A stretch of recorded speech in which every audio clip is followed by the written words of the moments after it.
brought to you by Silver Pumps. Top quality और consistent performance के लिए सिर्फ सिल्वर पंप्स, नाम याद रखना। आज फिर से गोविंद सिंह डोटासरा को गुस्सा आ गया। गोविंद सिंह डोटासरा को गुस्सा आ गया कि जब वो जालौर में राजीव गांधी भवन के जीर्णोद्धार के बाद उद्घाटन के लिए पहुंचे थे, तो उस समय जालौर के दो विधायक रतन देवासी और समरजीत सिंह क्यों नहीं आए, सिरोही के मोती कोहली क्यों नहीं आए, और इसे लेकर इन्होंने कहा कि ये मामला ठीक नहीं है। पहले सुन लीजिए, फिर तफसील से हम आपको पूरी कहानी समझाएंगे। बात करेंगे, ये व्यवस्था ठीक नहीं है।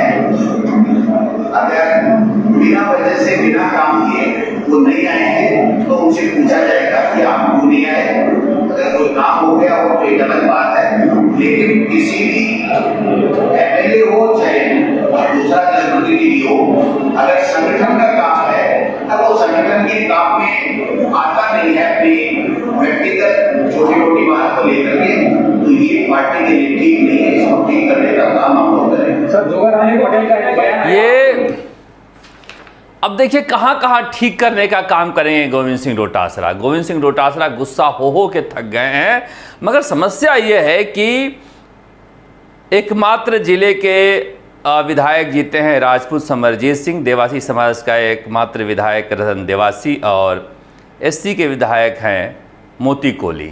ये तीनों नहीं आए तो इसके पीछे का मकसद समझना चाहिए गोविंद सिंह डोटासरा को, ना कि गुस्सा होना चाहिए। आपको तो बुला लिया इसलिए चले गए, मगर पिछले 5-7 साल से मैं कह रहा हूं कि वहां के एक एक कार्यकर्ता कह रहा है कि पुखराज परासर के जेब से, यही कहा था गोविंद सिंह डोटासरा जी ने कि कुछ नेता संगठन को जेब में लेकर घूमते हैं। पुखराज परासर के जेब से जब तक वहां पर कांग्रेस के लिए कांग्रेस को नहीं निकालोगे, विधायकों की कोई औकात नहीं है। पुखराज परासर ही मंत्री थे, संतरी थे और अब भी हैं। पुखराज परासर ने वहां पर जीर्णोद्धार का सारा काम कराया। अशोक गहलोत को मुख्य अतिथि बनाए थे, वो गए नहीं, तो बड़ी बड़ी तस्वीर उनके सांसद के रूप का चुनाव लड़ने वाले हारे हुए बेटे वैभव गहलोत का लगा दिया। और वहां पर जिस जिलाध्यक्ष को पावर देने की बात आप कह रहे हो, जिलाध्यक्ष ने कोई मीटिंग भी नहीं बुलाई, सीधे पुखराज परासर अपना अधिकारों का इस्तेमाल करते हुए कार्यक्रम करते हैं, तो फिर चुने हुए विधायकों की जगह क्या है? वहाँ पहले भी नहीं रही है। मैं बार बार कहता हूँ कि गणेश घोगरा जैसा व्यक्ति अगर परेशान है दिनेश खोड़निया से, तो दिनेश खोड़निया और पुखराज परासर जैसे लोगों को आप जो जिलों के मालिक बनाकर रखे हो, डूंगरपुर या फिर जालौर के, तो फिर ये समझना होगा कि कांग्रेस ऐसे नहीं चलेगी। वहाँ पर जो कार्यकर्ता हैं, जो दिन रात मेहनत करते हैं, जो चुनाव जीत कर आते हैं हराने की तमाम कोशिशों के बावजूद, उनको तो साथ रखना ही होगा। संगठन के नाम पर विधायकों को इस तरह से नहीं धमकाया जा सकता है सार्वजनिक रूप से, जब संगठन पुखराज परासर जैसे लोग अपने जेब में लेकर घूमते हैं। कांग्रेस के जो संस्कृति है, जो कल्चर है, पहले उसे बदलना होगा गोविंद सिंह डोटासरा को, तब जाकर वहाँ पर परिस्थितियाँ सुधरेगी। संगठन के नाम पर विधायकों को हड़काने से भड़काने वाला काम हो जाएगा, जबकि जालौर में और सिरोही में कांग्रेस क्यों कमज़ोर है, इस पर मंथन होना चाहिए। और जो तीनों जीत कर आए हैं वो क्यों परेशान है वहाँ पर संगठन से, इस पर मंथन होना चाहिए। जो हारे हैं वो भी परेशान हैं वहाँ पर संगठन की व्यवस्था से, इस पर बातचीत होनी चाहिए, ना कि इस पर बातचीत होनी चाहिए कि वो क्यों नहीं आए। इससे पहले पूछना चाहिए था उनसे कि पुखराज परासर ने ये जो कार्यक्रम आयोजित किया है, क्या तुमसे भी पूछा है? तुम भी नेता हो।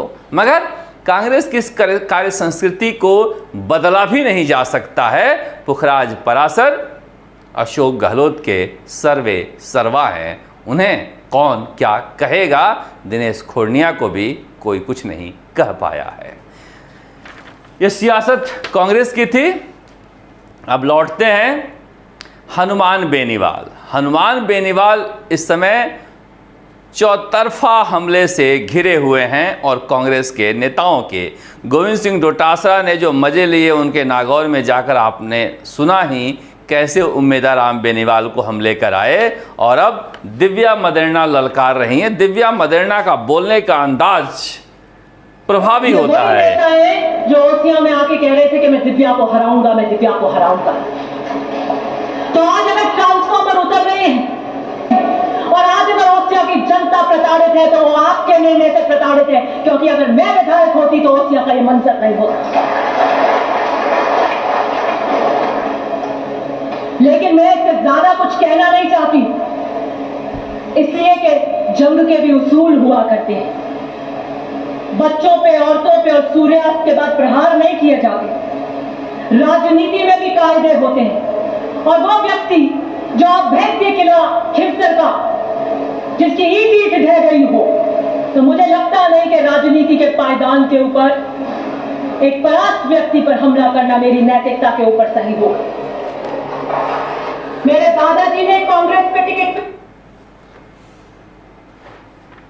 सुन लीजिए, लड़ा, मेरी माता जी ने कांग्रेस के टिकट पर चुनाव लड़ा, मैंने कांग्रेस के टिकट पर चुनाव लड़ा।